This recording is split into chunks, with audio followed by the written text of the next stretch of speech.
안녕하세요. 사연에 빠지다의 DJ 민영입니다. 오늘 사연자분은 30대 후반이라는 많지 않은 나이에 벌써 중소기업을 운영하시는 멋진 여성 사연자분이신데요.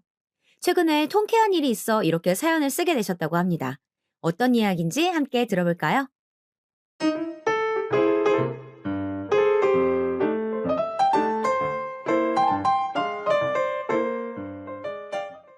안녕하세요. 37이라는 비교적 늦은 나이에 결혼하여 이제 1년 정도 지난 새색시입니다. 제가 이렇게 결혼이 늦어진 데에는 지금 하고 있는 일에 대한 욕심이 컸기 때문인데요. 항상 일밖에 모르던 제 일상 속에 소소한 즐거움을 준 이 사연들 때문에 저도 한번 제 얘기를 들려드리고자 합니다. 우선 저는 그리 부유하지도 그렇다고 모자라지도 않은 평범한 집안에서 태어나 부모님 사랑을 듬뿍 받아 자라온 무남 동녀 외동딸이었어요. 그렇기에 항상 누군가를 대할 때 자신감이 넘치는 편에 속했답니다. 그 점은 제법 장점이라고 하면 장점이고 단점이라고 하면 단점에 속하게 되더라고요. 항상 이성적이고 현실적이며 계산적인 성격 때문에 누구보다 자기 주장이 센 편이었고 그러다 보니 고집도 세고 제멋대로인 경향이 있었어요. 그래서인지 처음 일을 시작해 회사를 들어가 일을 배우는데 제 성격의 벽에 부딪히게 되더라고요. 그래도 저를 사회에 맞출 수는 없으니 사회에 저를 맞추려 노력했어요. 그렇게 8년을 한 직장에서 악을 쓰고 버텨 젊은 나이에 꽤나 높은 위치까지 올라갔었어요. 첫 3년까지는 몇 번을 관둘까 여러 번 고민도 해보고 전혀 수평적이지 못한 조직사회에 쓰디쓴 참맛도 보았었죠. 하지만 좋아하는 일에 대한 열정은 누구보다 좋았고 남들보다 더 노력하여 그 자리까지 올라설 수 있었습니다. 어느새 저는 회사 내에서 알아주는 지나친 워커홀릭이었으니까요. 그렇게 긴 직장 생활을 끝내고 경력을 토대로 제 전공을 살려 사업을 시작했어요. 적은 자본금에 비해 첫 사업은 생각보다 좋은 성과를 낳았고 그렇게 시작부터 성공인가 싶었지만 첫 술에 배부르랴라는 말이 있듯 처음부터 만족하기란 어려운 일이더라고요. 제 지나친 욕심에 일을 더 크게 벌리게 되었고 그게 큰 화근이 되어 결국 첫 사업은 실패로 막을 내렸답니다. 제가 사업을 실패하고 좌절해 있으니 5년을 만나던 전 연인도 제 곁을 떠나더라고요. 사람이 살면서 제일 힘들 때 제 곁을 떠나는 사람과 남아서 위로해주는 사람으로 확실히 구분지어 걸러질 사람들이 정해진다고 하는데 그 말은 현실이 되었었죠. 안 그래도 사업 실패로 힘들어하는데 엎친 데 덮친 격으로 오랜 연인의 이별 통보에 더욱 정신없이 아파하고 있었고 그런 제 곁에 남아 저를 위로해주던 사람이 지금 제 남편입니다. 저와 남편은 대학 시절 같은 학과는 아니었지만 동아리를 함께하던 선후배 사이였어요. 남편이 제 후배고 제가 선배였죠. 제가 남편보다 2살 많은 연상녀랍니다. 그렇게 알고 지낸 지는 오래였지만 각자의 연인이 있었고 대학을 졸업 후 큰 접점이 없어 가끔가다 안부만 전하는 그런 서먹한 관계를 유지해왔어요. 그러다 사업 실패로 맞이한 아픔과 이별에 대한 슬픔에 친구들을 불러 술을 마시는데 그 자리에 친구가 지금 제 남편을 부르게 되었고 제 옆에서 위로를 해주었죠. 선배, 남자가 그 사람뿐인 것도 아니고 사업은 다시 시작하면 되죠. 선배는 충분히 다시 일어설 수 있을 거예요. 아마 선배 뻥 차버린 그 남자는 나중에 엄청 후회할걸요? 그날 이후로 저와 남편은 그 전보다 더욱 가깝게 지냈어요. 남편은 저와는 다르게 굉장히 감성적인 사람이었어요. 제 감정을 저보다 더 보살필 줄 알고 더 세심한 면모가 있었죠. 그래서인지 주변 사람들은 제가 더 남자 같고 오히려 남편이 여자 같다는 말들을 줄곧 했었어요. 저도 그렇게 느낀 점이 많았고요. 그래서 서로에게 더 끌렸는지도 몰라요. 어느새 남편과 저는 남편의 고백으로 연인이 되어 있었고 그렇게 저는 남편의 위로 덕분에 금세 아픔들을 이겨내고 다음 사업을 준비했어요. 그나마 불행 중 다행이었던 것은 첫 사업을 할 때 자본금이 많지 않았다는 점이었어요. 실패는 성공의 어머니라는 말이 있죠. 그 전 실패를 거름 삼아 맞이한 다음 사업은 빠르지는 않지만 차츰차츰 성장세에 들어갔고 오랜 노력 끝에 안정적인 기업에 다다르게 되었습니다. 그게 지금 제가 운영하고 있는 현 사업체이기도 하고요. 사실 지금 제 회사가 유명한 기업은 아니지만 이쪽 분야에서는 꽤나 유망받는 기업이었고 이만큼 성장시키는데 쉴 틈 없이 일하고 또 뒤처지지 않게 공부해야 했어요. 그만한 노력이 있었기에 지금 제 회사가 그만큼 클 수 있었고 저만큼이나 저를 잘 따라준 직원들의 노력이 있었기에 지금도 안정적인 매출을 일궈낼 수 있게 되었다 생각해요. 하루는 제가 홀로 남아 저녁 시간이 훨씬 지나도록 퇴근도 못하고 일을 하고 있는데 그런 제 상황을 알고선 초밥을 포장해와 회사로 가져다 준 적이 있어요. 짠! 늦게까지 밥도 못 먹고 혼자 일한 데서 근처에 소문난 초밥집에 줄 서서 포장해 왔어. 같이 먹자. 나도 밥 못 먹었는데. 같이 먹자. 정말 고마워. 이렇게 바빠서 시간 내기 힘들 때에는 소소하게 회사에서 데이트도 하고 제 상황에 맞춰주는 남편 덕분에 저도 더욱 힘을 내어 일에 매진할 수 있었는지도 몰라요. 그렇게 사업을 안정화시키는 데까지 꽤나 오랜 시간이 걸렸고 그 때문에 제 결혼은 계속 미루게 되었었어요. 제가 나이를 먹는 만큼 저희 친정 부모님도 연세가 하나 둘씩 들어가고 있었기에 점차 제 결혼을 닥달하기 일쑤였죠. 하지만 사업이 먼저라는 제 고집을 결코 꺾지 못하셨어요. 지금 제 남편은 이런 저의 성격이나 모습까지 모두 이해해주고 존중해주기 때문에 저도 결혼을 결심할 수 있었던 것 같습니다. 그렇게 남편과 4년 정도 연애 후 제 사업이 모두 안정되고 나서야 남편의 대단하진 않지만 사랑이 넘치는 프로포즈를 받게 되었고 그렇게 결혼을 하나 둘씩 준비하게 되었어요. 결혼 날짜를 잡으니 식을 올리는 데까지는 일사천리였답니다. 사실 남편의 집안 형편이 그리 좋은 편에 속하지는 않았어요. 몇 년 전 시아버님은 암으로 세상을 떠나셨고 평생 전업주부로 사셨던 시어머니는 그 후에도 다시 일을 할 생각이 없이 두 아들들의 용돈과 나라에서 나오는 연금으로 지내고 계십니다. 살아생전 아버님이 남겨두신 유산과 그 집에 살면서 말이에요. 그 전에 어떠한 삶을 살아오신 건지 자세하게 알지는 못하지만 시어머니는 허영심과 욕심이 가득하신 분이셨어요. 처음 결혼을 결심하고서 시어머니께 인사를 왔을 때에는 그저 수다스럽고 웃음기 많은 모습이 평범한 동년배 아주머니들과 같겠거니 생각했는데 결혼을 준비하니 슬슬 본 모습이 보이시더라고요. 남편은 연년생에 형 한 분을 두고 계셨고 형 또한 아직 미혼이었기에 제가 시집 갈 때쯤에 첫 며느리를 맞이하셔서인지 저에게 바라는 점이 많아 보였어요. 혼수는 어떻게 할 거니? 혼수요? 그래. 내 혹시 몰라서 기본적인 것들만 넣어서 목록을 한번 써와봤다. 내 친구들 보니까 며느리가 시집 오면서 시댁에도 가구나 가전제품 하나씩 바꿔주고 한다더라. 이번에 내 친구 하나도 최근에 며느리가 시집 오면서 김치냉장고 하나 놔뒀다고 엄청 자랑하길래 우리 집에 놓을 김치냉장고도 하나 써놨으니 그리 알고 그리고 예단은 사돈네가 알아서 잘 해오리라 믿지만 얘기를 들어보니까 요즘엔 현금으로도 주고 그런다던데 아니면 금도 좋고 보석도 좋은데 어떻게 준비 중인지 얘기는 들은 게 있니? 혼수라니. 사실 신혼집을 남편이 마련한 것도 아니었고 오히려 제가 더 많이 냈으면 많이 냈지 남편이 보탠 금액은 제가 낸 금액에 비하면 한참 모자랐기에 시모의 말은 형평성에 어긋났죠. 예단도 자식을 볼모로 이득을 취하려는 게 아닌 이상 서로에게 부담되지 않게 적정선에 금액을 맞추어 진행하는 게 좋다고 생각하였고 저는 또 이런 일에는 참지 않고 뱉어내는 성격이어서 하나하나 콕콕 집어가며 답했습니다. 어머니 죄송하지만 저희 신혼집은 제가 거의 70% 정도 부담했고요. 성훈 씨는 계약금 정도만 냈었어요. 예식장이나 그 외 부대 비용도 제가 더 많이 부담하고 있고요. 그래서 집안 가구와 물품들은 성훈 씨와 각각 반반씩 부담하여 내기로 미리 말을 맞춰놓은 상태예요. 친구분처럼 어머님 집에 김치냉장고 놔두리는 것은 문제가 되지 않지만 그걸 너무 당연하게 말씀하시는 것은 아니라고 생각합니다. 그리고 예물이나 예단은 양가 측과 협의하에 적정선 금액에 맞추어 준비하는 게 좋지 않을까 생각하는데 어머니 의견은 어떠세요?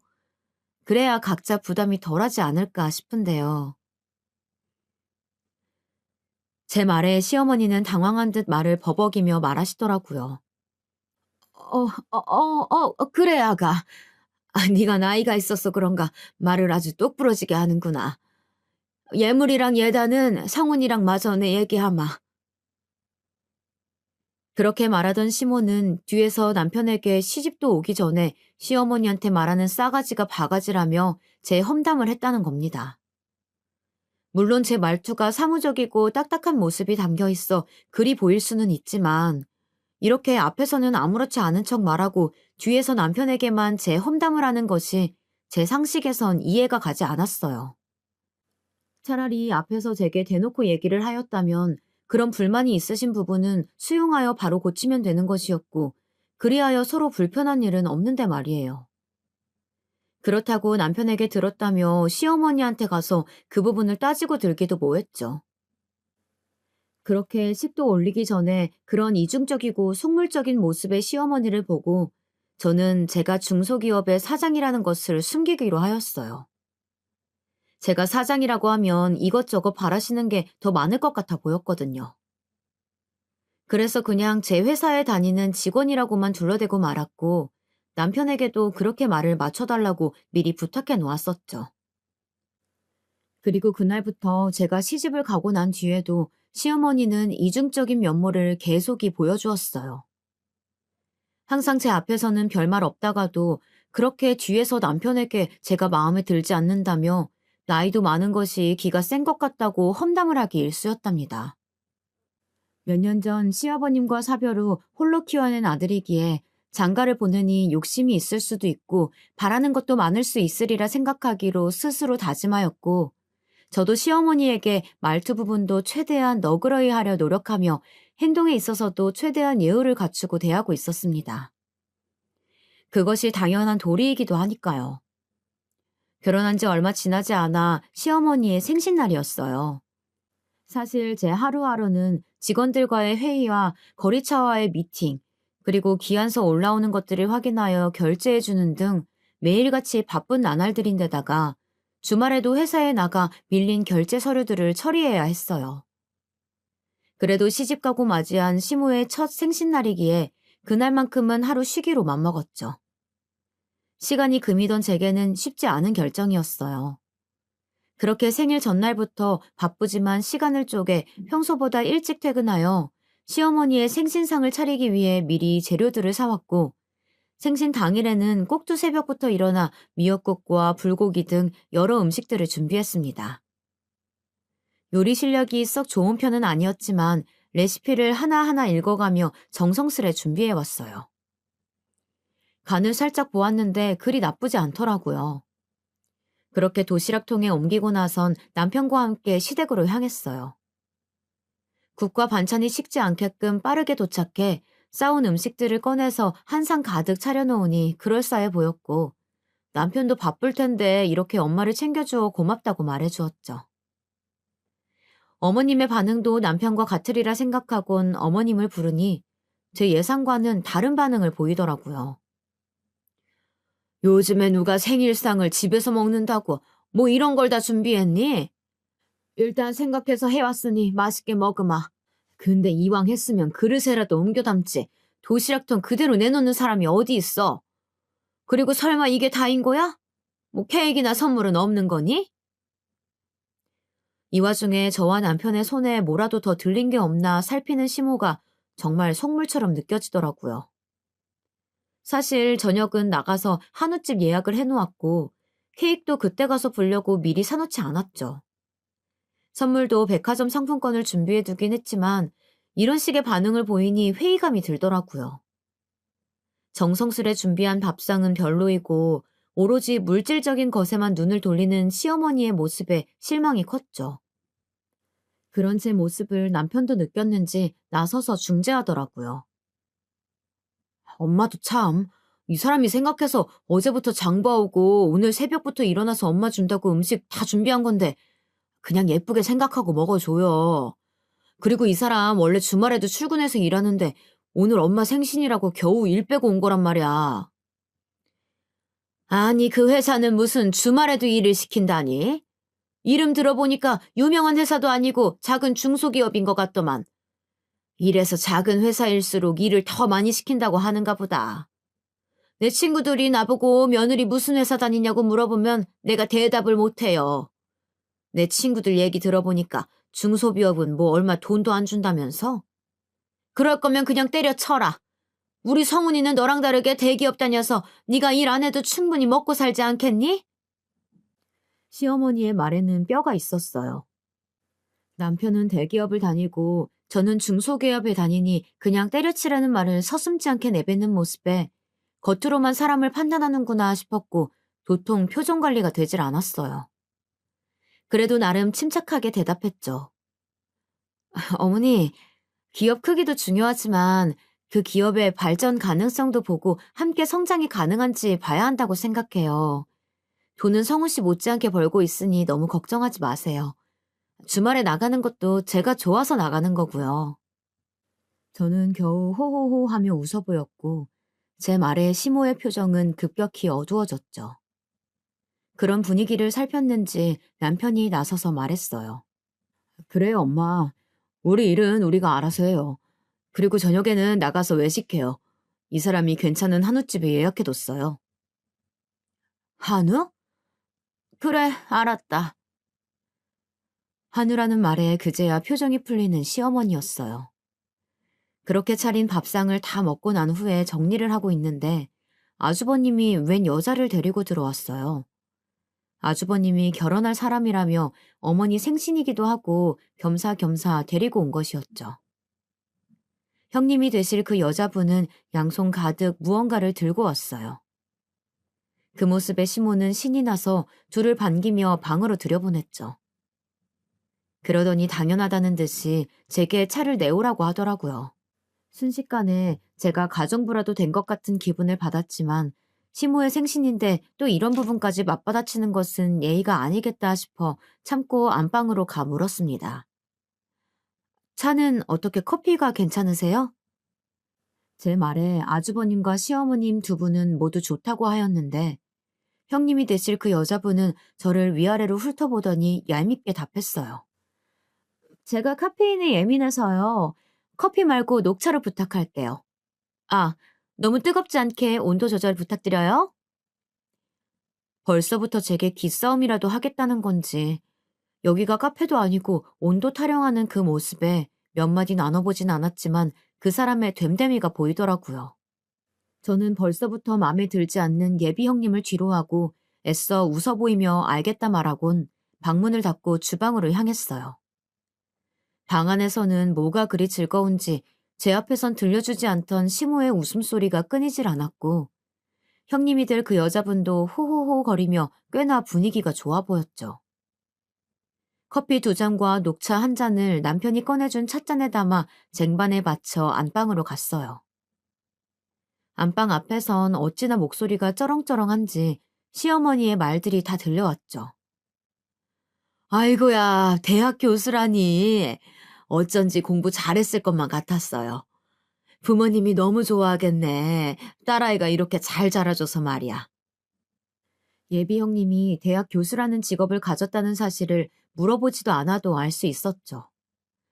저는 문을 두어 번 두드려 놓고 한 뒤 각자 자리 앞에 찻잔을 내려놓았어요. 그러더니 예비 형님은 저 보란 듯이 뒤에 숨겨두었던 쇼핑백을 건네며 말하더라고요. 어머님, 이거 별거는 아니고 오늘 생신이시라고 해서 백화점 가서 하나 사봤어요. 마음에 드실지 모르겠네요. 그러자 시어머니는 입이 귀에 걸리듯이 환하게 웃어 보이며 저 보란 듯이 큰 목소리로 말하시더군요. 어머나, 이런 거 안 사와도 되는데 말이야. 대학 교수라서 그런가. 누구랑은 다르게 센스가 넘치네. 그러곤 쇼핑백 안에 물건을 꺼내 보이더라고요. 쇼핑백만 봐도 명품인 것이 눈에 보였죠. 박스를 둘러싼 리본을 풀어헤치니 그 안에는 색이 노란색과 빨간색으로 이루어진 강렬해 보이는 스카프가 나왔어요. 어머님 취향을 몰라서 제 취향대로 골라봤는데 어떻게 괜찮으세요? 딱 봐도 시어머니의 취향과는 동떨어진 색상의 스카프였고 시모도 그 스카프를 위아래 뒤집어 보더니 애써 억지 웃음을 지어 보였어요. 색이 곱네요. 잘 쓸게요. 고마워요. 누가 봐도 마음에 들지 않는데 괜히 하는 말처럼 들렸죠. 영혼이라곤 찾아볼 수 없는 기계식 리액션이었어요. 저는 시어머니의 반응에 이만 안방을 나와 참아온 웃음을 터뜨리고 말았답니다. 제가 갑자기 웃어대자 남편도 궁금했는지 왜 그리 웃는 거냐며 묻더라고요. 저는 아까 안방에서 있었던 일들을 말해주니 남편도 웃으며 말했어요. 예비 형수를 센스 넘친다고 칭찬했다가 낭패봤네. 진짜 센스 넘치는 건 당신처럼 원하는 물건 알아서 살 수 있게 상품권이나 현금으로 주는 게 더 센스 있는 건데 말이야. 남편의 말이 맞았어요. 거칠이나 직업만으로 그 사람을 판단하는 시어머니에게 좋은 교훈이 되었으면 했어요. 하지만 사람은 쉽게 변하지 않는다는 것을 뒤늦게 깨달을 수 있었죠. 그렇게 몇 분의 시간이 더 흘러 시어머님과 아주버님, 그리고 예비 형님까지 모두 나왔어요. 그럼 저는 이만 들어가 볼게요. 예비 형님은 고개 숙여 인사했고 시모는 아쉬웠는지 그런 예비 형님을 붙잡았죠. 아니 왜요? 오늘 둘째 애가 나 생일이라고 한우고깃집을 예약했다던데 좀만 이따가 같이 가서 저녁 먹지? 그러자 아주버님이 곤란해하는 예비 형님을 대신해 답했죠. 에이, 엄마도 참, 이 사람 논문 준비로 바빠서 들어가 봐야 돼. 그럼 나 이 사람 좀 데려다 주고 올게. 그래, 그렇게 해라. 그럼 조심히 들어가요. 그렇게 시모는 예비 형님에게 인사했고 저와 남편도 다음에 또 뵙자는 말로 인사를 했어요. 아주버님과 예비 형님이 떠난 지 얼마 지나지 않아 시모는 선물로 받은 스카프를 들고 오며 저와 남편에게 말하더라고요. 아니, 이 색상 좀 봐라. 이렇게 튀는 색상을 도대체 무슨 옷에 입으라는 건지 원. 대학 교수식이나 돼서 이리 패션 감각이 없다니. 아휴, 이것 좀 봐라. 나한테 어울리냐? 급기야 그 스카프를 둘러대고는 저와 남편에게 묻는 시모였죠. 저는 애써 웃음을 참아가며 답했어요. 글쎄요. 어머님 평소에 입으시는 스타일과는 많이 다른 것 같기는 한데요. 정 마음에 안 드시면 백화점 가서 다른 디자인으로 바꿔오세요. 아휴, 나도 그러고 싶은데. 아니, 이걸 굳이 상견례 자리에 하고 오란다. 그렇다고 가서 바꾸기도 뭐하고. 아휴. 결국 혀를 차보이는 시어머니였어요. 그 모습을 보고 있자니 그렇게 앞에서는 웃어 보이더니 예비 형님이 가자마자 흉을 보는 게 어쩐지 제가 결혼한다고 왔을 때도 이렇게 남편에게 흉을 받겠구나 싶더라고요. 이후 저녁 예약 시간대에 맞춰 함께 한우고기집에서 식사를 하였고 잠시 근처 베이커리에 들려 케이크를 사들고 온 남편이 식당에 양해를 구하고선 케이크에 초를 켜고 축하 노래를 불렀어요. 그 순간만큼은 볼을 붉히며 소녀처럼 고맙다고 말하는 시모가 아까 본 그 사람이 맞나 싶더라고요. 초의 불이 다 꺼진 뒤에야 저는 가방 안에 들어있던 봉투를 꺼내 건네주며 말했죠. 어머님, 생신 축하드려요. 이거 대단한 건 아니고 백화점 상품권인데 가서 평소에 사고 싶었던 물건이나 드시고 싶었던 거 있으시면 친구분들이랑 가서 드시라고 넣어봤어요. 그제야 입이 찢어지게 웃어 보이던 시어머니는 봉투를 받고는 그 안을 살피며 말하더라고요. 어머, 뭐 이런 걸 다 준비했어. 상품권이라니. 역시 세아가 네가 나이가 있는 만큼 센스가 좋긴 하구나. 아, 근데 50만 원이네? 나는 100만 원권 정도는 들어있을 거라고 생각했는데. 예, 50만 원으로 어떻게 사고 싶은 것을 사고 친구들을 데리고 맛있는 것을 사 먹니? 적어도 100만 원권 정도는 되어야 네 말대로 하지. 아휴, 난 또 말을 또 휘황찬란하게 하길래 100만 원은 들어있는 줄 알았더니 김만 샜네. 뭐 그래도 잘 쓰마. 처음엔 잔뜩 기대한 얼굴로 봉투 안을 살피던 시모는 상품권 액수를 보더니 실망한 기색을 드러내 보이시더군요. 사실 이번 백화점 상품권은 지난 명절 때 직원들 보너스로 백화점 상품권을 주다가 남은 50만 원권을 선물로 드린 거였죠. 친구들에게 물어보니 이 정도면 충분할 거라고. 오히려 처음부터 큰 선물을 주게 되면 나중에 더 바라는 게 많아져 힘들 거라는 현실적인 조언을 받고 실행에 옮긴 거였는데 제가 너무 째째하게 굴었나 싶기도 하더라고요. 어머님, 이번엔 제가 백화점에 들릴 시간이 없어서 갖고 있던 상품권으로 준비해 본 거예요. 다음번에는 더 잘 챙겨 드릴게요. 제 딴에는 생각해서 얘기해 본 거였는데 이어 시모의 입 밖으로 나오는 말들에 그 생각들은 쑥 들어가게 되었죠. 아니, 네 회사는 무슨 너 혼자 일을 다 한다니? 뭐가 그렇게 맨날 바쁘다고 유세인 건지. 누가 보면 나란 일이라도 하는 줄 알겠어. 아휴, 됐다. 바쁘신 며느님이 이렇게 챙겨준 게 어디겠니? 잘 쓰마. 끝내 말을 비꼬아대던 시어머니는 퉁명스레 말하며 제가 준 상품권 봉투를 가방 안에 넣어두었고 저는 당장이라도 그 백화점 상품권을 빼앗아 들며 그리 마음에 안 들면 도로 가져가겠다 소리치고 싶은 것을 겨우 참아내었어요. 그렇게 시모의 생신이 지났고 또다시 저는 바쁜 나날들을 보냈답니다. 이후 시간이 흘러 아주버님의 결혼식이 다가왔어요. 지난 아주버님 상견례 자리에는 저도 함께 오라고 초대하였지만 일이 너무 바쁜 나머지 참석하지는 못하였고 대신 남편만 그 자리를 갔다 왔었어요. 남편에게 얘기를 들어보니 형님네 집안도 평범해 보인다고 합니다. 다만 형님이 상견례 자리에 하고 오라며 어머니 생신 때 선물로 주었던 스카프를 동일한 디자인의 색만 다른 걸로 형님 친정 어머니께서도 하고 오셨다는 얘기를 들었죠. 자신과 똑같은 스카프를 한 모습을 본 시모는 뒷목을 잡고 쓰러질 뻔했다는 여담을 남편에게 전해 듣는데 저 또한 쇼킹하더라고요. 형님이 보통 사람이 아니라는 것만은 알 수 있었어요. 형님과 아주버님의 결혼식은 꽤나 화려하게 치러졌어요.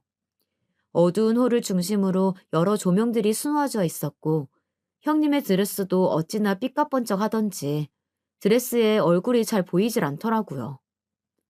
심지어는 몸매가 다 드러나는 타이트한 드레스에 가슴 쪽이 다 파져 있어 조금만 고개를 숙여 인사하면 다 보이겠더라고요. 보는 제가 다 아슬아슬했어요. 시어머니도 그 점이 불편했는지 식이 시작되기 전에 하객들과 인사를 하다 말고 제게 와서 한마디 거드시더라고요. 얘 아가, 신부 대기실에 있는 네 형님 웨딩드레스 봤니? 아니 쟤는 무슨 생각으로 저런 드레스를 입은 건지 내가 다 남사스러워서 원. 대학 교수라는 것이 생각이 있는 건지 없는 건지 알 수가 없다. 누가 보면 술집 여잔 줄 알겠다니까. 내 친구들도 한 번씩 보더니 다들 뭐라고 하더라. 드레스가 너무 야시시한 거 아니냐고. 내가 다 창피해서 뭐란 말도 못하겠고. 아휴. 끝내 혀를 차대며 제게 형님의 흉을 보는 시어머니는 그 말을 끝으로 하객으로 온 자신의 지인들에게 다가가 인사하였어요. 이번만큼은 시모가 흉을 보는 게 어쩐지 이해가 가더라고요. 그런데 무슨 일이 있었던 건지 그렇게 뒤에서 형님 흉을 보던 시모가 형님이 신혼여행을 다녀온 이후부터 태도가 완전히 달라지셨어요. 아주버님네가 신혼여행을 다녀오고 얼마 되지 않았을 때 함께 외식하자는 말에 퇴근 후 형님이 예약했다는 한식집으로 갔어요. 늦지 않게 출발했다 생각했는데 퇴근 시간이라 그런지 차가 좀 막히더라고요. 부랴부랴 안으로 들어가니 이미 식구들은 자리에 앉아 있었고 저는 자리에 가 앉으며 늦어서 죄송하다는 말을 남겼어요. 그런데 이때다 싶었는지 꼭 먹이를 문 하이에나 마냥 저를 쏘아붙이는 시모였죠. 예, 제발 일찍 좀 다녀라. 무슨 그리 대단한 일을 한다고 오늘도 늦니? 이 형님은 예약도 하고 제일 먼저 와서 준비하고 있더라. 이 형님 좀 보고 배워라. 시어머니의 말 뒤로 형님이 얄밉게도 한마디 더 덧붙였죠. 에이, 어머님도 동서가 많이 바쁜가 보죠. 원래 중소기업일수록 일할 사람은 적고 혼자서 두세 명분의 일을 한다잖아요. 이해해 주셔야죠. 저는 결국 참지 못하고 제 억울함을 내뱉었어요. 오늘 늦게 온 건 정말 죄송하지만 정시에 퇴근했는데 금요일인데다가 퇴근 시간까지 맞물려서 생각보다 차가 더 많이 막히는 바람에 늦어진 거예요. 회사 일과는 무관하니 그 얘기는 꺼내지 말아주세요. 제 말에 형님 맞은편에 있던 시모는 제가 바로 앞에 서 있음에도 저에게 손가락질을 하며 어이가 없다는 듯 헛웃음을 지으며 말했어요. 이것 봐라, 첫째야. 둘째 얘가 이렇게 따박따박 대들면서 말대꾸를 한다니까? 무서워서 내가 무슨 말을 못하겠어. 갑자기 왜 저렇게 친해진 건지 갑작스러운 시모의 태도 변화에 의아했어요. 하지만 얼마 못 가 무슨 이유 때문인지 바로 알겠더라고요. 식당 직원들이 음식을 내오자 의자에 올려져 있던 가방에 혹여나 음식물이라도 떨어질까 노심초사하며 식탁 밑까지 의자를 밀어넣어 가방을 숨기는 것을 보고 알 수 있었죠. 형님이 신혼여행 선물로 명품백이라도 사다 준 것인지 평소에 못 봤었던 가방을 상점 모시듯 의자 위에 고이 올려두었더라고요. 제 옆에서 시모의 말을 듣고 있던 남편이 참다 못했는지 말을 거들었어요. 엄마, 그만 좀 해. 차가 막히면 늦을 수도 있지. 이 사람도 억울해서 한 말일 텐데 말대꾸라고 사람 바로 앞에 면박이나 주고. 그럼 이 사람이 뭐가 돼? 이제는 아들놈까지 나서서 난리네. 아들놈 키워봤자 소용없다더니. 남편의 말에 어이가 없다는 듯 헛웃음을 지어 보이던 시모는 이내 제 탓을 하기 시작하더라고요. 둘째야, 네가 내 아들놈한테 말대꾸하는 법 알려주기라도 한 거야? 평생 혼자 키워도 나한테 대든 적이 한 번 없던 놈인데 결혼하고 나니 물이라도 든 건지 저렇게 변했다. 이래서 사람을 잘 들이라고 하나 보다. 두서없는 남 탓에 너무 기가 막혀 말이 나오지를 않았어요. 다물어지지 않는 입을 그대로 할 말이 많은데 말문이 턱 막혀버린 탓에 우물쭈물하고 있으니 남편이 그런 저를 다독이며 나온 음식들을 먹어보라고 제 손에 수저를 쥐어주더라고요. 전 그렇게 밥이 입으로 들어가는 건지 코로 들어가는 건지도 모르게 식사를 마쳤어요. 식사를 하는 와중에도 형님과 시모는 바로 제 앞에서 면박을 주기 일쑤였죠. 동서, 음식이 입에 안 맞아? 왜 그렇게 깨작거리면서 먹어? 이렇게 말하는 형님의 말에 시모가 덧붙였어요. 얘 그냥 내비둬라. 제가 원래 저렇게 입이 짧아서 밥을 세며 먹는다. 어느 집 복 나가게 하려고 꼭 고사라도 지내는 것처럼 마냥 제 밥 먹는 거 보면 내가 다 답답하더라고. 지금껏 겪어보지 못했던 치욕에 몸이 다 떨리더라고요. 맘 같아선 외식이고 뭐고 당장 그 자리를 박차고 나가고 싶었지만 어디까지나 가족들이고 그렇게 행동을 한다고 해서 다음에 안 볼 사람들도 아니기에 꾹 참았죠. 그날 정말 스트레스를 받았었던 건지 집에 오자마자 먹었던 음식들을 개원했답니다. 제가 그렇게 힘들어하는 모습을 바로 옆에서 지켜보던 남편이 제 등을 쓸어주며 먼저 얘기를 하였어요. 여보, 오늘 우리 엄마랑 형수님 때문에 마음고생 심했지? 옆에서 지켜보던 내가 다 민망하더라. 왜 그렇게 사람을 앞에 두고 대놓고 면박을 주는 건지. 형 얘기 들어보니까 신혼여행 가서 형이 잠시 몸살을 앓아서 이틀 정도 누워있었고 형수 혼자 쇼핑을 다녔었는데 거기서 엄마 명품백 하나를 사왔다고 하더라고. 형이 같이 쇼핑을 갔었다면 뭐 그리 비싼 걸 사드리냐고 뭐라고 했을 텐데. 난 내 엄마가 그렇게 속물인 줄도 몰랐는데 이번에 나는 가방 사줬다고 돌변한 모습 보고 엄마한테 실망했어. 여보가 좀 그러면 다음부턴 그런 외식 자리에선 우리는 빠져도 괜찮아. 내가 잘 둘러대 볼게. 이렇게 제 입장에서 생각해보고 이해해주는 남편 덕분에 시댁은 몰라도 남편은 참 잘 만났구나라는 생각을 다시 한번 해보곤 하네요. 아니야, 괜찮아. 곧 아버님 기일인데 일 있다고 둘러대는 것도 한계가 있을 테고 가족인데 피한다고 달라질 건 없잖아. 내가 잘해볼게. 내 입장에서 생각해줘서 고마워, 여보. 남편에게 말한 대로 곧 있으면 시아버님의 기일입니다. 이번 시부의 기일에는 시모와 형님이 또 어떤 핑계로 저를 볶아댈지 걱정이 앞서더라고요. 그래서 이대로는 안 되겠다 싶어 고민한 끝에 내린 제 결정은 매달 드리는 용돈에 조금 더 보태어 드리는 거였어요. 아버님 기일이니 좀 더 보태서 제사에 쓰일 과일이나 음식을 사시라면서 말이에요. 저는 매달 드리는 용돈일도 아니었지만 제 사비를 용돈으로 드리며 전화로 이 사실을 말씀드렸어요. 어머님, 곧 아버님 기일이라 제사상에 올릴 음식들 사시는데 보태시라고 제가 용돈 좀 넣어드렸어요. 웬일이냐? 둘째 네가 그런 거를 먼저 신경 써서 용돈을 다 주고. 뭐 어차피 우리 아들이 번 돈으로 주는 거겠지만. 잘 쓰마. 어머님, 오해가 있으신 것 같은데 지금 드린 용돈은 제 사비로 드리는 거예요. 성우 씨 월급날은 아직 멀었고요. 짠순이 네가 무슨 바람이 분 거냐? 얼마를 넣었는지는 모르겠지만 유용하게 쓰마. 역시나 시모의 반응은 그저 시큰둥했어요. 아무리 그래도 짠순이라니 제가 지금껏 무언가를 뛰어나게 해드린 적은 없어도 남들 하는 만큼은 하고 있다 생각했는데 모순적인 그 말이 듣기가 거북하더라고요.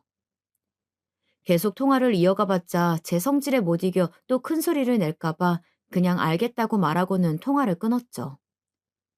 그리고 시아버님의 기일 전날 제가 용돈으로 드린 금액을 확인한 건지 목소리 톤이 달라진 채 시모에게 먼저 전화가 왔어요.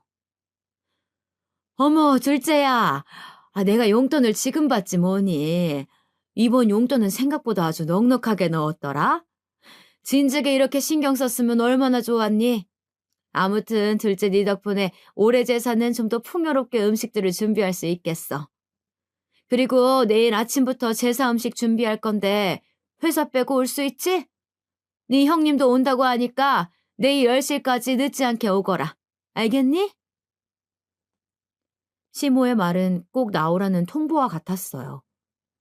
사실 이번 제사 음식을 제가 도우지 못할 것 같아 괜히 음식하지 말고 요즘 제사 음식 주문도 되니 사서 하자는 취지로 넉넉하게 드린 용돈이었는데 일이 꼬여버린 것만 같았죠. 어머님, 사실 제가 용돈을 넉넉하게 드린 이유는 요즘 제사 음식을 살 수가 있으니 음식을 직접 하시지 말고 만든 음식을 사자는 취지에서 드린 거였는데 뭔가 오해하신 것 같아요. 공교롭게 제가 내일 회사를 전부 다 뺄 수는 없을 것 같고 오후에는 갈 수 있을 것 같은데 1시 좀 넘어서 가봐도 괜찮을까요? 뭐? 지금 그게 무슨 말 같지도 않은 소리니? 나는 지금껏 네 시아버지 제사 음식을 사서 한 적이 없거늘. 그리고 오해는 뭐가 오해야? 네가 분명 음식할 거 사는데 보태라고 준 거 아니니? 제가 분명 음식을 사시는데 보태시라고 말씀을 드렸었는데 너 지금 나랑 말장난하니? 잔말 말고 내일 10시까지 늦지 않게 와라. 그렇게 귀청이 뜯어질 정도로 우렁차게 소리치곤 전화를 끊어버린 시모 때문에 어쩔 수 없이 내일 일은 쉬어야 했죠. 밑에 직원들에게 미리 일러두고 시부의 기일 당일 10시까지 늦지 않게 시댁으로 갔어요. 다행인 건지 이번에는 제가 형님보다는 먼저 왔더라고요. 그렇게 먼저 음식들을 준비하고 있는데 10시가 넘어도 형님은 오지를 않았어요. 그런데도 시어머니는 형님을 찾지 않더라고요. 그렇게 시간은 흘러 12시가 되어갔고 아직도 오지 않는 형님과 그럼에도 별말 없는 시모가 이상하다 느낀 저는 먼저 시모에게 물었죠. 어머님, 벌써 12시가 다 되어가는데 형님은 오늘 안 오시나요? 내가 말 안 했었니?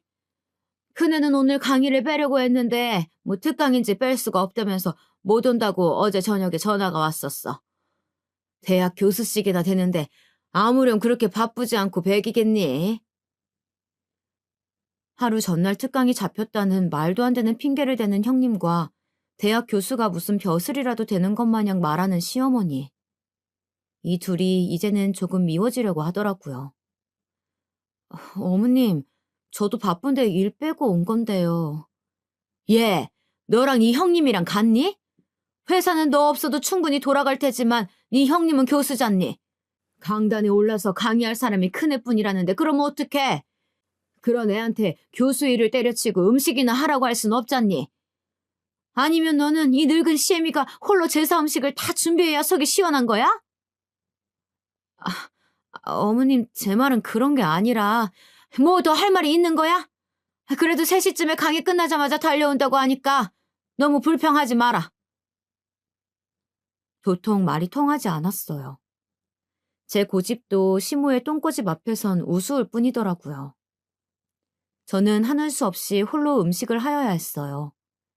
시모는 옆에서 잠시 재료를 손질하다가 싶다가도 허리가 아프다거나 손목이 쑤신다며 자리를 피하기 일쑤였고 덕분에 전 실력에도 없는 요리 솜씨를 발휘하였죠. 3시가 조금 넘어 도착한 형님은 음식을 다 해가니 그제야 와서 시모와 함께 얄미운 말들을 옆에서 늘어놓았어요. 어머, 동서. 음식 솜씨가 영 별론가 봐. 간이 좀 싱겁네. 꼬지전은 또 왜 이래? 너무 끝에 꼬지를 꽂아서 너무 달랑거려가지고 꼭 금방이라도 떨어질 것 같네. 이런 걸 제사상에 내놓으라고 만든 거야? 오자마자 겉옷과 가방을 소파에 두고선 주방으로 와 전을 하나 집어먹고는 싱겁다고 얄밉게 구는 형님이었죠. 그리고 형님을 따라 전을 똑같이 맛보고는 시모도 말을 덧붙이더라고요. 첫째 말이 맞구나. 둘째야, 간이 너무 싱거운 것 같다. 그리고 꼬지 좀 일정하게 꽂지 그랬니? 수고했다는 말은커녕 타박이나 늘어놓는 형님과 시모였어요. 혼자서 음식을 한 사람한테 타박은 너무한 거 아니냐며 따져묻고 싶었지만 아버님 기일인데 괜한 분란 일으키기 싫더라고요. 홀로 음식들을 준비하느라 진도 다 빠진 상태라 대꾸할 힘도 없었고요. 제가 별말이 없자 형님과 시모도 그냥 넘어가는 듯 했어요. 그렇게 시간이 흘러 아주버님과 남편도 퇴근 후 시댁에 왔고 제사 음식은 별도로 빼두고는 남은 음식들로 간단하게 저녁을 먹었죠. 그런데 음식을 맛보던 아주버님이 아까 간 보며 타박을 놀아놓던 형님과 시모와는 달리 감탄을 하며 말씀하시더라고요. 오늘 국이 너무 짜지 않게 잘 됐는데?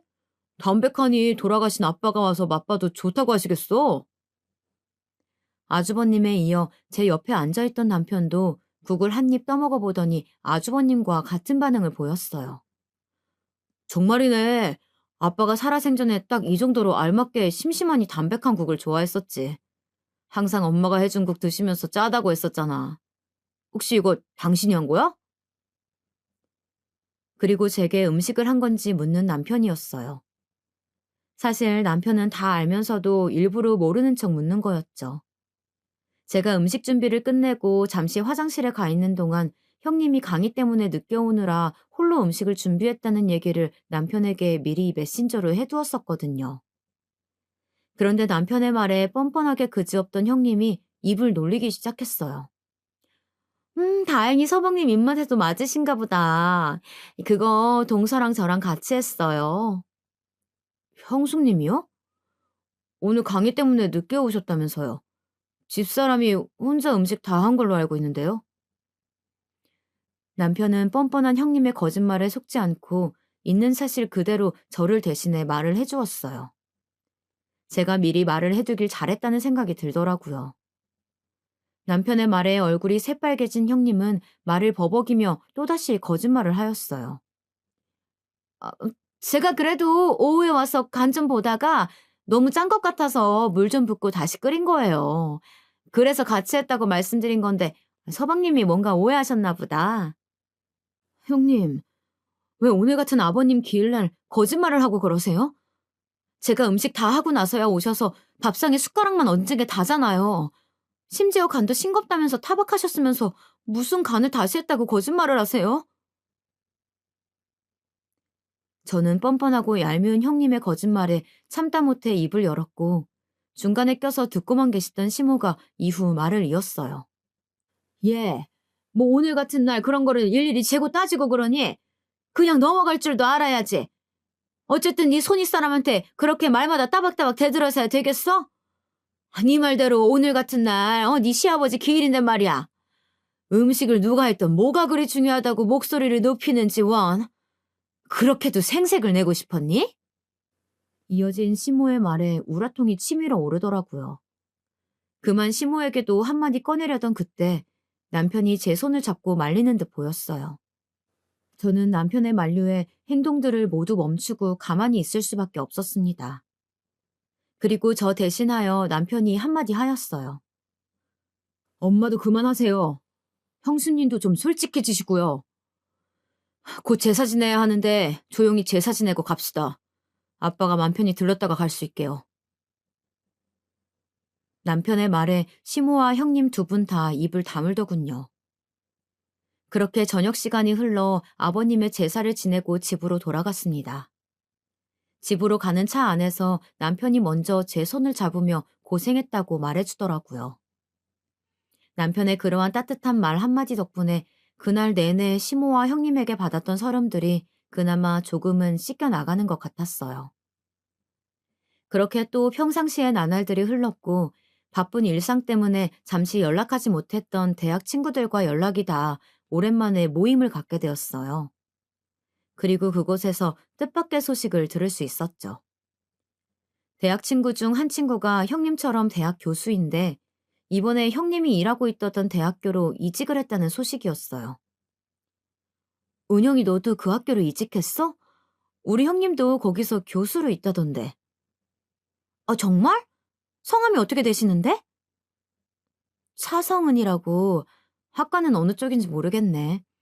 사실 나랑 사이가 썩 좋지가 않아서. 그분 알지? 우리 학교가 경기권에 있는 작은 사립대라 교수가 많지 않아서 이름 대면 거의 다 알긴 해. 근데 그분은 전임 교수가 아니고 그냥 시간 강사일 텐데. 뭐? 시간 강사라고? 시댁에는 자기가 교수라고 떠벌리고 다녔는데. 난 그래서 너처럼 전임 교수라도 되는 줄 알았지. 대학 교수라고 떠벌리고 다니던 형님이 알고 보니 그냥 일반 시간 강사였다니. 거짓말을 능숙하게 할 때부터 알아봤어야 했는데 감쪽같이 시댁을 속이고 기만한 형님이 놀라울 따름이었어요. 그리고 저는 그 친구로부터 형님에 관한 얘기를 더 들을 수 있었죠. 이런 말 해도 될지 모르겠는데 차 선생 학교 측에서 이미지 영 별로야. 어? 왜? 나도 형님이랑 별로 사이가 좋지는 않아서 말해도 괜찮아. 허풍이 좀 심하거든. 허세가 있다고 해야 되나? 매일같이 명품을 걸치고 다녀서 집이 좀 사는 건가 했더니 글쎄 죄다 리플리카 제품이더라고. 뭐? 그럼 형님이 하고 다니는 명품 옷이나 가방이 짝퉁이란 말이야? 그렇다니까. 동료 교수 중에 그쪽으로 좀 빠삭한 친구가 있어. 거의 감별사급으로 잘 보는데 보더니 티 안 나게 잘 만들어진 리플 제품이라고 하더라고. 친구의 말은 꽤나 충격적이었어요. 대학 전임 교수가 아니라 시간 강사라는 것도 놀라운 사실인데 하고 다니는 모든 것이 짝퉁이라니. 그리고 제 내리를 스쳐가는 것이 몇 가지 있었어요. 시모에게 처음 인사 올 때 선물로 주었던 스카프와 신혼여행을 놀러가서 아주버님은 몸살에 호텔에서 쉬고 있을 때 홀로 사온 시모의 명품백. 이 두 가지도 짝퉁이 아닐까 하는 그런 의심이 가더라고요. 저는 이 사실을 남편에게 말해 주었어요. 남편도 듣더니 어이가 없다며 열을 내더라고요. 당장 시모에게 전화해 이 사실을 알리겠다는 남편을 늦은 밤 시간대이기도 하고 나중에 천천히 제가 말하겠다며 말렸죠. 그리고 그 사실을 알릴 수 있는 기회는 시간이 얼마 지나지 않아 찾아왔어요. 김장을 해야겠다며 시모가 저와 형님을 불렀고 일요일에 하루 시간을 내어 아침부터 시댁으로 가 김장 준비를 하였어요. 김장은 왜 이리 김치 종류별로 하는 건지 배추김치와 총각김치, 파김치까지 모두 김장에 나섰어요. 소매와 바지를 걷어붙이고 고무장갑을 끝까지 씌어 올려 배추를 절이고 양념을 준비하는데 형님은 그날 또 팔이 아프다는 둥 뺀질거리기 일쑤였죠. 그걸 옆에서 지켜보던 시모는 제사 때처럼 별말이 없으시더라고요. 그렇게 또 저 혼자 다 하다시피 양념 준비하며 배추 손질까지 다 하였죠. 그러다 보니 어느덧 점심시간대가 되었고 옆에서 시모가 분주하게 무언가를 굽는 듯 보였어요.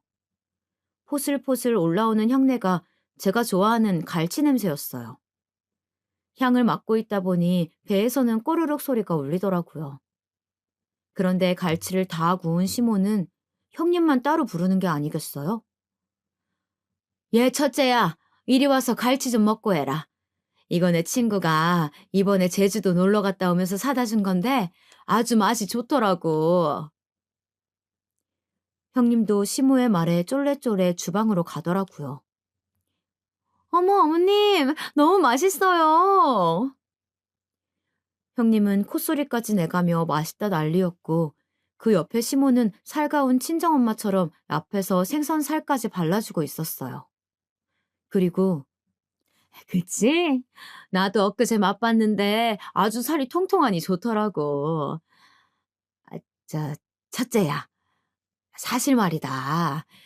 이 갈치를 선물해준 내 친구 딸내미가 아직도 취업이 안 돼서 엄청 고생을 한다나 봐.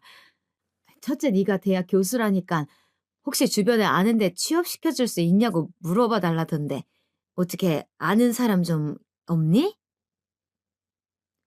왜 그렇게 형님에게 살갑게구나 했더니 다 목적이 있었더군요. 형님에게 무언가 부탁할 게 있었더라고요.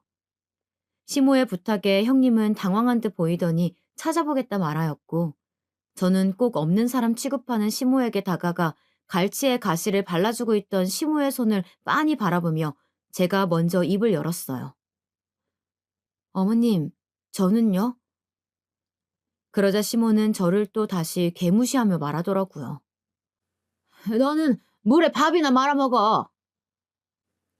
더 이상 참지 못하겠던 저는 고무장갑을 벗어 그 앞에서 던져 보이며 소리쳐 말했어요. 어머님, 정말 너무하시네요. 그 친구분 따님 취직 제가 시켜드리면 이렇게까지 저를 무시하지 않으실 건가요? 제 말에 시모는 콧방귀를 끼며 말했어요. 둘째 네가? 네가 무슨 수로 취직을 시켜준다는 거냐? 결국 저는 1년 동안 숨겨온 저의 진짜 정체를 밝혔답니다. 제가 다니는 중소기업 사장이 접니다. 저는 주섬주섬 소파 위에 두었던 가방 속에 제 명함을 꺼내 건네주며 소리쳤고 그 명함을 건네받은 시모는 개거품을 물며 놀라 자빠지더라고요. 아, 아니, 둘째 네가 그 회사 직원이 아니고 사장이었단 말이야? 그런데 왜 그 중요한 사실을 지금껏 말하지 않았던 거니? 그리고 시모는 잠시 상황 파악이 된 건지 자빠진 몸을 일으키며 제게 묻더라고요. 저는 제가 중소기업 사장이건 직원이건 어머니께서 저를 편견 없이 봐주시길 바랬어요. 그리고 형님은 대학 교수가 아니라 대학교 시간 강사였다는 거 아시고 계세요? 형님은 시간 강사라는 말에 연신 기침을 하였고 시모는 그 말에 놀란 토끼 눈을 하고선 형님을 향해 이 말이 사실이냐고 소리쳐 물었어요. 그러더니 형님은 제가 사장이라는 걸 밝혔을 때보다 더 당황해하며 손사래를 치더라고요. 아니에요, 어머님. 동서, 무슨 그런 말 같지도 않은 소리를 하는 거야? 어디서 이상한 말을 들었나 본데. 그거 명백한 명예훼손이야. 알아? 명예훼손이요? 어이가 없어서. 그 학교 조수빈 교수라고 아시죠? 제 대학 친구인데 이번에 형님네 대학교로 이직을 했다더군요. 그 친구한테 다 들었어요. 어떻게 전화 연결이라도 시켜드려요? 끝까지 뻔뻔하게 거짓말을 하는 형님에게 핸드폰 속 친구 연락처를 보여주며 전화라도 거냐고 당당하게 외쳐보였고 그제야 형님은 이실직고 해보였어요. 조 교수가 동서 친구였다니 무슨 그런 우연이 다 있네. 미안해 동서. 내가 그동안 말이 심했지? 사실 내가 시간 강사인 거 남편은 모르는 사실이야. 부탁인데 이 사실 내 남편이랑 서방님한텐 비밀로 해주면 안 될까? 어머님도 제가 이렇게 부탁드려요. 대학 교수라고 속인 건 죄송한데 제가 있는 곳이 말이 시간 강사지 대우는 교수랑 거의 비슷하다고 봐도 돼요. 그래서 그랬어요. 이렇게 숨길 의도는 없었는데 죄송해요. 무릎까지 꿇으며 아주버님과 남편에게는 비밀로 해달라는 형님. 그리고 끝까지 변명만 읊어대는 형님이 이제는 안쓰럽더라고요. 그리고 그걸 지켜보던 시몬은 쓰러질 듯 뒷목을 잡더니 형님에게 꼴도 보기 싫으니 나가라며 소리쳤어요. 끝내 형님은 울며 시댁을 뛰쳐나갔고 시몬은 그런 형님의 빈자리를 잠시 멍하니 보다가 갑자기 태세 전환을 하며 제게 빌더라고요. 둘째야, 그동안 내가 너를 무시하고 첫째와 차별해서 힘들었지? 미안하다. 내가 나이를 헛먹었나 보다. 이렇게 사람 볼 줄을 몰라서야 원. 저런 앙큼한 여우 같은 년을 꼴에 내가 대학 교수라고 갈치 구워주고 가시 발라주며 먹여준 걸 생각하면 아주 치가 떨리는구나. 감히 우리 집안을 속이고 기만해오다니. 내 절대 전혀 용서하지 못한다. 그날은 명품 가방과 스카프에 관한 얘기까지는 차마 못하겠더라고요. 그 얘기까지 하면 정말 형님의 머리채를 잡아뜯을까 걱정이었죠. 그날 형님의 진짜 정체를 시모가 아주버님에게 전해주게 되었고 뛰쳐나간 형님은 시모의 전화 한 통에 다시 달려와 남은 김장을 혼자 모조리 해야 했어요. 그 모습이 이젠 애처로워 보이기까지 하더라고요. 보다 못한 제가 중간중간 도와주려 했지만 판세가 뒤집히니 시모도 180도 변했고 제가 고무장갑에 손이라도 대면 시모가 달려와 너는 지금껏 너무 일을 많이 했다며 그냥 쉬라고 저를 소파에 앉혀 보였어요. 그리고 그날 이후로 시모는 제게 그 누구보다 살갑게 대했어요. 저는 사실 그런 시모의 모습이 진짜 모습이라고는 믿지 않아요. 하지만 제가 사랑하는 사람의 엄마이고 가족이니 이런 모습도 그러려니 하고 넘어가자 하고 지내고 있어요. 그리고 제가 말한 대로 시모 친구분의 딸의 이력서를 전달받아 검토하였고 비록 뛰어난 자질이 돋보이진 않았지만 신입사원으로 잘 가르치면 괜찮겠다 싶었기에 제 회사에 채용을 하였죠. 그리고 명품 가방과 스카프에 관한 진실은 묻어두기로 마음먹었어요. 나중에 진실을 알게 되어도 본인이 감수하라는 뜻에서 주는 제 벌이었죠. 시모가 화려한 겉모습만 보기보다는 따뜻한 내면을 보는 그런 사람이 되기를 바랬으니까요. 현재 저는 여전히 바쁘게 살아가고 있습니다. 그렇게 바쁜 제 삶 속에는 여전히 따뜻하게 저를 보듬어주는 남편이 있고요. 그래서 저는 지금 더할 나위 없이 행복하다 말할 수 있습니다. 그리고 아주버님과 형님은 지금 냉전 중이라고 해요. 얘기를 들어보니 형님이 아주버님에게 숨겼던 것이 몇 가지 더 있었나 보더라고요. 형님이 숨겨온 거짓말들이 한둘이 아닌 걸 알게 된 아주버님은 그 충격으로 잠시 별거하고 지내고 있다고 합니다. 최근에 남편에게 전해 들은 건데 아주버님은 그렇게 거짓으로 자신을 무장한 형님이 밉지만 또 한편으론 아직까지 형님이 마음속에 있다며 이런 형님과 계속 살아야 할지 아니면 끝내야 할지 고민 중이라고 털어놨다고 해요. 얘기들을 하나둘 쓰다 보니 길어졌네요. 이 사연을 읽으시는 분들은 누구보다 자신을 사랑하는 사람이 되어 저 형님같이 거짓으로 자신을 가리는 사람이 되지 않기를 바라며 이 사연을 마치도록 할게요. 지금껏 제 긴 얘기 들어주셔서 감사합니다.